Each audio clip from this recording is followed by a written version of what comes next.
Varsity Update. As the new year rolls up, so does the start of the girls' varsity soccer team. We're going to have an exciting season this year, and let's talk to Coach Myers. My expectations for this season is to go further than we did last year. We made the playoffs. We hit that 90-degree Columbia air and had a few mishaps with players. Fell short by 1 goal. We have a big core group of seniors coming back and a good group of freshmen coming in. With our juniors and sophomores that have played with me before, I think we can get back to the state finals. How are you preparing your team? Right now, I have a lot of girls who are used to soccer. I have maybe 1 or 2 that haven't played. My main focus is to make sure that all the attitudes and mental abilities mix with those who have the soccer abilities, and we become a team unit. Then I will focus more on skills, conditioning, and all the things you need to win. But first and foremost is building your team core. My expectations for the season are to bond with the teammates more this year than last year, to be like a closer team, and to win state because we have a lot of talent. We can definitely make it happen this year. Being a senior, it's really sad because it's my last year with all of the girls and last chance to make a state championship happen. And yeah, I mean it's sad, but it's really exciting to be like a senior leader and stuff.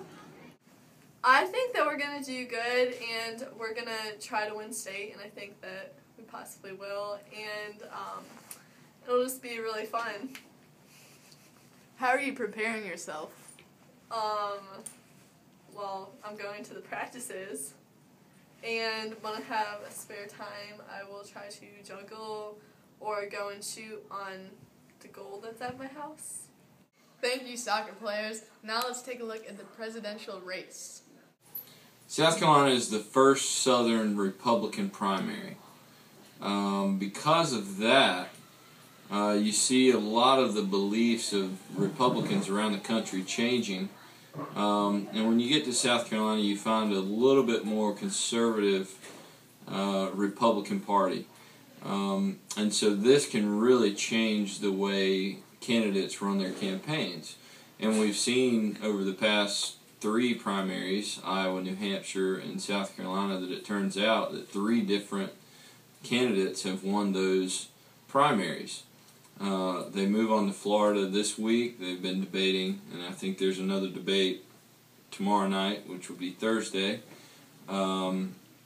And so looking at it, South Carolina did shake up a lot of things, which with Gingrich winning that primary by some 12 points or so, gives him the boost that he needs to go into Florida. And at first I thought they had closed early because there was absolutely nobody there. But I walked in, and now you have to have your picture ID. Although it's not an official law yet, they were asking for picture ID. So we had to go through that whole process of making sure that I was who I said I was.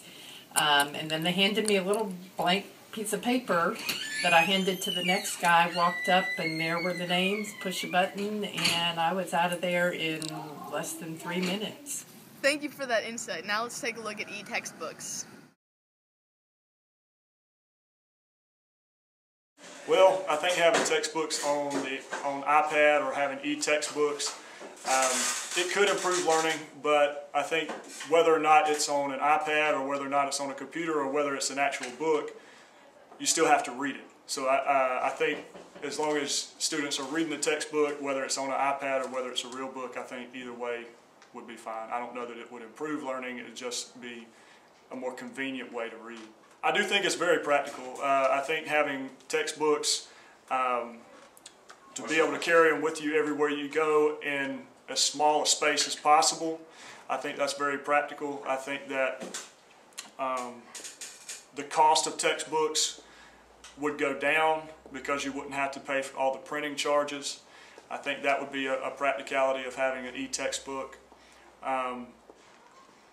Yes, I wouldn't mind students using e-textbooks in the classroom. I think that there would have to be some way to ensure that there would honor code or some type of software or something to ensure that they were actually looking at the textbooks. But I mean, some things you just have to trust. I mean, even if they're using laptops to take notes, sometimes you just have to trust that they're taking notes and not on Facebook or whatever. But in the end, it only hurts their grade if they're not following along with the work or reading or taking notes. So that's up to them.